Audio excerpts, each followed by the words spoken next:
You have to understand this. Boxing's like this game of life. I got beaten by Buster, right? Is this the end of influencer boxing? Does Jake continue? You know, he's got I guess, looks like a seemingly bad injury. Both sides of his jaw broken. That's why when he fought Anthony Joshua, I scoffed at it. I talked a little bit of because of the lunacy. And I said, someone's going to end up dead. Someone can die. 10 to 13 boxers die per year. Mike Tyson reacts strongly after Jake Paul's knockout loss to Anthony Joshua and warns him to quit boxing. Tyson says Jake is risking his life by fighting top-level boxers. He explains that boxing is very dangerous and believes Jake will get seriously hurt if he does not stop taking these risky fights. He'll die for this shit. Die. I'm not gonna die for that. Jake Paul reportedly suffered a serious jaw injury after his knockout loss, and online videos show him having trouble opening his mouth. In the video he shared, talking clearly hurts, showing how bad the injury is. Fans and experts say this proves how risky it was to fight a top heavyweight like Anthony Joshua and supports warnings for people like Mike Tyson that he could be hurt even worse if he keeps going. I'm a little up, but will you take care of me forever and ever? Paulie Malignaggi explains Jake Paul's situation after his serious jaw injury and says recovery will take a long time. He says a jaw broken on both sides is very serious and must fully heal before taking punches or boxing again. Paulie believes Jake could be out for a year and may choose to focus on his MVP promotion instead of fighting. He praises Jake's company for treating fighters well and paying them fairly, saying Jake has signed real talent and runs it the right way.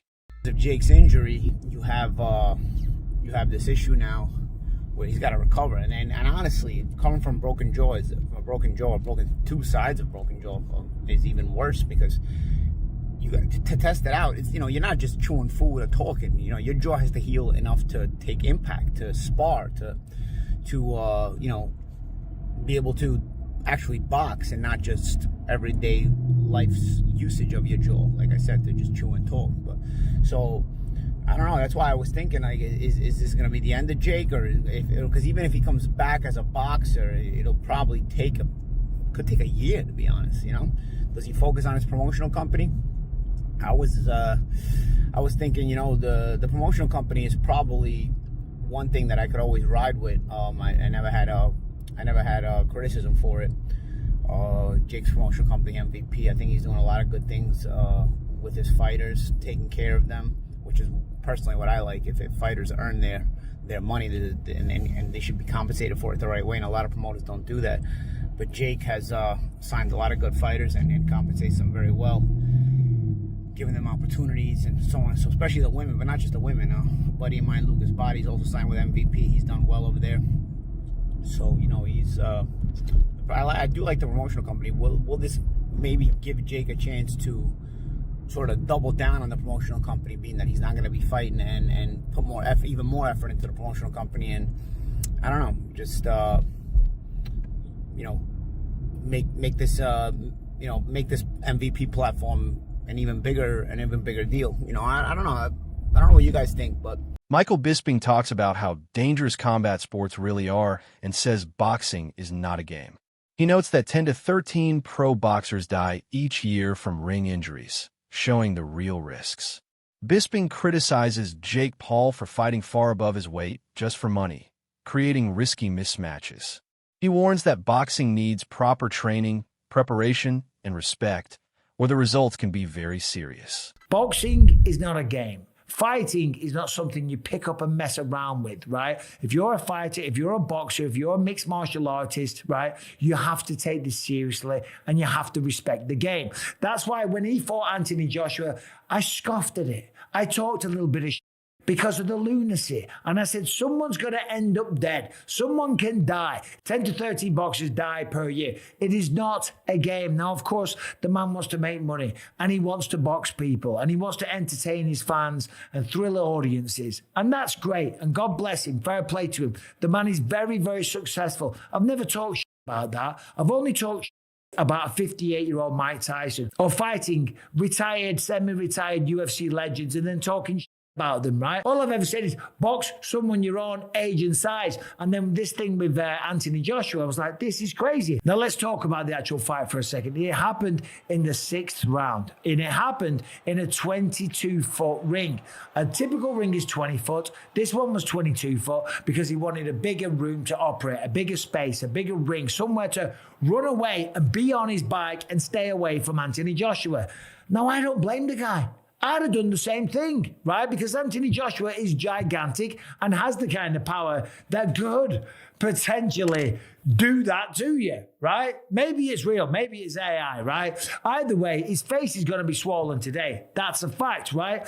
The bigger ring gives you more space. Jake Paul did about 5 miles of road work, shot about 25 double leg takedowns because he didn't want to stand there and go toe to toe with him like Francis Ngannou did because he knows what would have happened, okay? And ultimately, it ended up happening anyway in the 6th round. And yeah, okay, he's going to have the street cred of standing there and say, I went 6 rounds with Joshua. He didn't go 6 rounds. Johnny Nelson says Jake Paul is a great promoter who creates huge attention for his fights, but came at a personal cost. He praises Jake's skill at getting headlines, but says risking your life for entertainment is not a good thing. Nelson calls Jake's loss to Anthony Joshua a wake-up call, reminding others that hype cannot make up for the danger of fighting pro boxers. Both agree Jake is strong at marketing, but the physical risks he took were very serious. Anthony Joshua couldn't have done any more. When you get in the ring with somebody that is constantly trying to just survive and run, you can't do anything about it. Our sport is built up of journeymen, like what Jake Paul did. He's trying to survive. He's not trying to engage. And so therefore, it's your job to cut him down and catch up to him. I think Anthony Joshua it was basically open to a lot of criticism because this guy didn't come to engage. If he came to engage, then it would have been a completely different story. And I understand the frustration of the general public when they're saying they should knock him out in 1 to 2 rounds. I get that because Jake Paul has been brilliant at annoying and getting under the skin of everybody, which you really in our sport, if you can evoke emotion from the fans, you're doing a great job. So what Jake Paul did was got in the ring. I think he realised the task in hand when he stood there in that 22-foot ring. He sees an Adonis of a fighter, former world champion, Anthony Joshua in another corner. And that's when reality hit fiction. Everything he had in his head, everything he thought that he could possibly do, had disappeared, slipped out the ring with the cornermen, slipped out the ring and he thought, wow, this is for real. And even a little jab that just gently missed him, you could see him thinking, what is this about? So it was a case of survival. And to me, I didn't want Anthony Joshua to knock him out, if I'm honest with you. I thought, you've got to make this kid have a reality check. And that's what he actually did, because Jake Paul himself said, I was shattered. This guy, everything I thought I could do, I couldn't do. Boxing looks so easy on the TV. Boxing looks so, matter of fact, no big deal.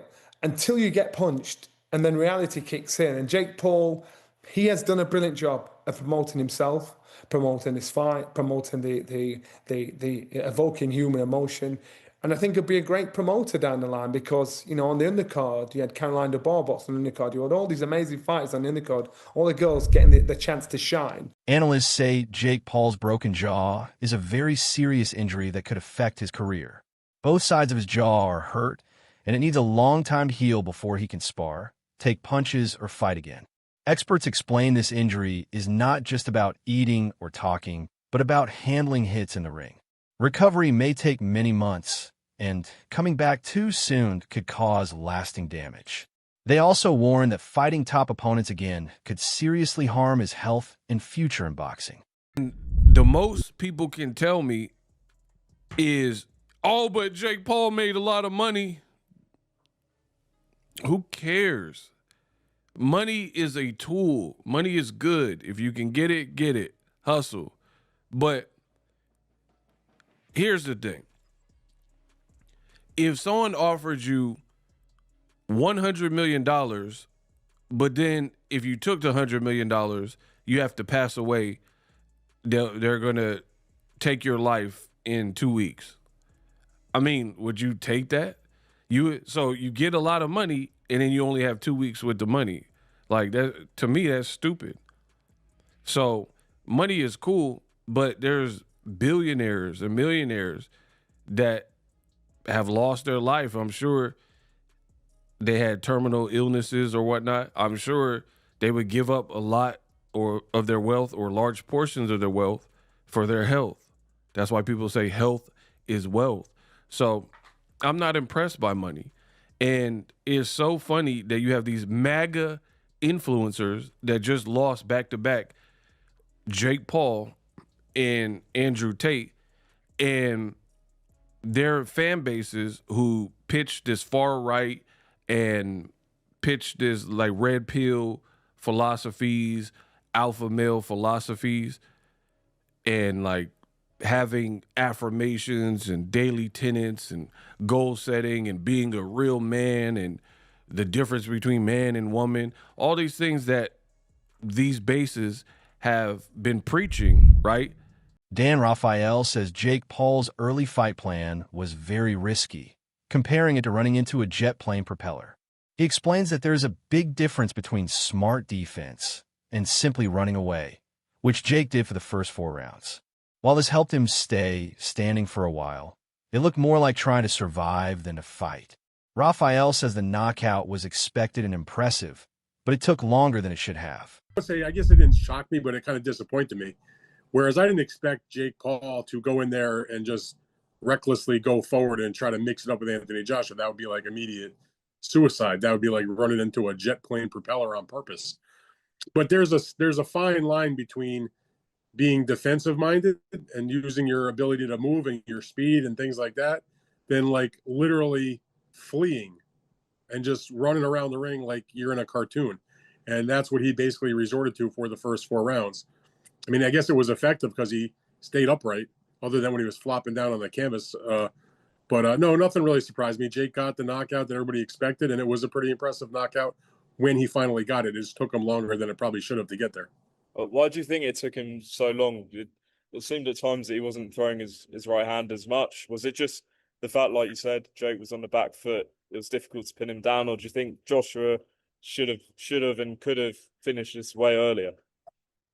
I mean, he probably could have finished it a little bit earlier. I mean, I'm willing to cut him a little bit of slack because we look at it from the standpoint of, okay, he's a physically much more imposing figure, a much better fighter, a much heavier puncher, a much more experienced fighter. This is an Olympic gold medal winner. This is a 2-time unified heavyweight champion going up against what is basically still a novice professional in Jake Paul, who, by the way, is fighting generally in the 200-pound weight class, and Anthony Joshua was a chiseled 250 in most of his fights or thereabouts. So from that standpoint, he had all the physical advantages as well as all the experience and skills advantages. So why couldn't he do it earlier? Because it's hard to catch up with a guy when he's just going to run around and never try to even take a front step whatsoever. Liam Smith gives a blunt take on Jake Paul's knockout loss to Anthony Joshua, calling the fight disappointing for boxing fans. He says Jake did not fight like a professional and mostly tried to survive instead of really boxing, showing poor technique and strategy. Smith compares this to Jake's strong business skills, noting how he brings in big names, lands Netflix deals, and creates huge events. While the fight made a lot of money, Smith says it lacked excitement and respect from serious boxing fans, showing that Jake is better as a promoter than as a pro boxer. About it, you know, on the flip side to it, everyone's laughing at Jake Paul when Jake Paul's laughing at everybody else. You know, everyone's making fun of him. He's laughing at us, not we're laughing at him. You know, he's just laughed himself to the bank. Even before that fight, you know, he's an unbelievable businessman, which is exactly what he is. To do what he's done, to drag Mike Tyson into the ring, to drag Anthony Joshua into the ring, get Netflix, to do what he's done with women's boxing. Laugh at him all you want, mate. He's absolutely, you know, like I say, I'm going to use the word the businessman. He's unbelievable at what he's doing. As a fighter, as a boxer, as a professional boxer, he's poor. And I mean this with the greatest respect. Like, you know, he's come off the couch watching YouTube, doing YouTube and influencing people to get Anthony Joshua in the ring. Should Jake Paul and Anthony Joshua ever be in the ring together? No, should they fuck? But the business side to it, they fucking walked away with millions. The fight was poor. Jake was just in there to survive. Yeah, there's loads. We can keep going on and on about it. Was it a success? probably the boat walked away with millions.